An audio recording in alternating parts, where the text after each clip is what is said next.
Hello viewers, the nature and agriculture চ্যানেলে আপনাকে স্বাগত। তো ভিওর্স, আমি আবারও চলে এসেছি একটা নতুন বিষয় নিয়ে। যে বিষয়টা হচ্ছে লেদা পোকা দমনের কীটনাশক। লেদা পোকা কীভাবে তাড়াবেন, আমি সেই সম্বন্ধে আজকে আলোচনা করব।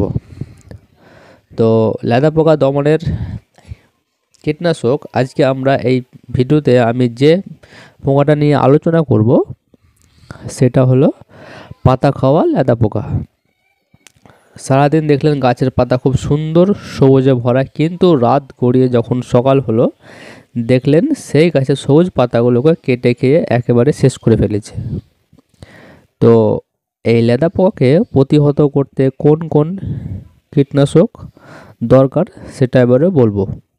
তো পয়েন্ট হচ্ছে লেদা পোকা দমনের কীটনাশক।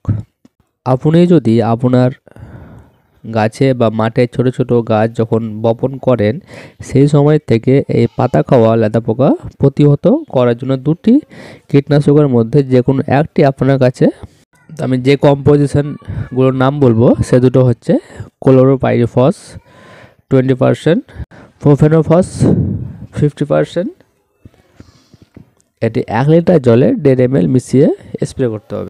কীটনাশক প্রয়োগ করার নিয়ম: সূর্যের তেজ যখন কমে যাবে ঠিক বিকাল বা সন্ধ্যা হওয়ার আগে ভালো করে ঝাঁকিয়ে স্প্রে করলে হয়ে যাবে। পোকার আক্রমণ অনুযায়ী 7 দিন অথবা 10 দিন ছাড়া আপনি স্প্রে করতে পারেন। তো বন্ধুরা, ভিউয়ার্স আমার, ঠিক এইভাবে যদি স্প্রে করে থাকেন তাহলে অবশ্যই করে এই পাতা খাওয়া লেদা পোকা থেকে আপনাদের গাছগুলোকে বাঁচাতে পারবেন।